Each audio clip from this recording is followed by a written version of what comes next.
মার্কিন president Donald ট্রাম্পের এক নির্বাহী আদেশেই ওলটপালট হয়ে গেল ইসরায়েল। আগামী ৭ দিনের মাঝে ইহুদিবাদীদের উপর নেমে আসতে চলেছে যুক্তরাষ্ট্রের কড়া আঘাত, যার জন্য প্রস্তুত ছিলেন না ইসরায়েলের প্রধানমন্ত্রী বেনিয়ামিন নেতানিয়াহু। ইরানের বিরুদ্ধে যুদ্ধের মাঠে ট্রাম্পকে পাশে পেলেও বাণিজ্যিক ক্ষেত্রে সেই মার্কিন প্রেসিডেন্টই হয়ে গেলেন নেতানিয়াহুর শত্রু। তবে কি যুক্তরাষ্ট্র বনাম ইসরায়েলের যুদ্ধ দেখতে চলেছে পুরো বিশ্ব?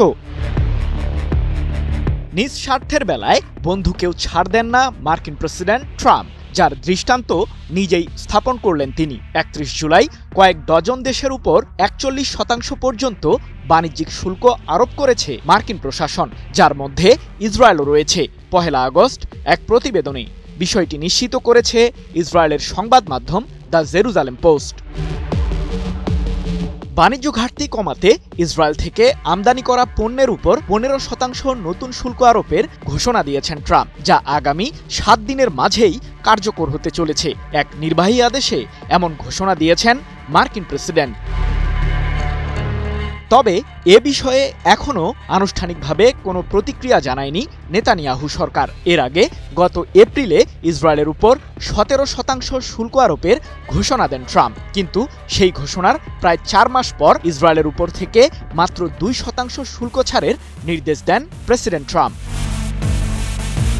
যদিও ইরানের বিরুদ্ধে সাম্প্রতিক যুদ্ধে ইসরায়েলকে সরাসরি সমর্থন দিয়েছে যুক্তরাষ্ট্র, গোলাবারুদ থেকে শুরু করে এয়ার ডিফেন্স সিস্টেম পর্যন্ত নেতানিয়াহু সরকারকে উপহার দিয়েছে ট্রাম্প প্রশাসন। এমনকি যুদ্ধের এক পর্যায়ে ইসরায়েলের সমর্থনে সরাসরি ইরানের বিরুদ্ধে যোগ দেয় যুক্তরাষ্ট্রের সামরিক বাহিনী। একমাত্র স্মার্ট সিটি বসুন্ধরা, আধুনিকতায় এক ধাপ এগিয়ে। ইরানের ৩টি পারমাণবিক কেন্দ্রে বাংকার বাস্টার বোমা ফেলে হামলা চালায় মার্কিন কেন্দ্রীয় কমান্ড। ওই হামলার দায় স্বীকার করে প্রেসিডেন্ট ট্রাম্প সে সময় দাবি করেন পুরোপুরি ধ্বংস হয়েছে ইরানের পারমাণবিক কার্যক্রম। যদিও তার এই দাবি নিয়ে রয়েছে নানান আলোচনা সমালোচনা। সম্প্রতি মার্কিন প্রতিরক্ষা দপ্তর পেন্টাগনের এক প্রতিবেদনে উঠে এসেছে যুক্তরাষ্ট্রের বোমা হামলায় ইরানের ফোর্দো পারমাণবিক কেন্দ্র ছাড়া বাকি ২টি স্থাপনার তেমন ক্ষতি হয়নি।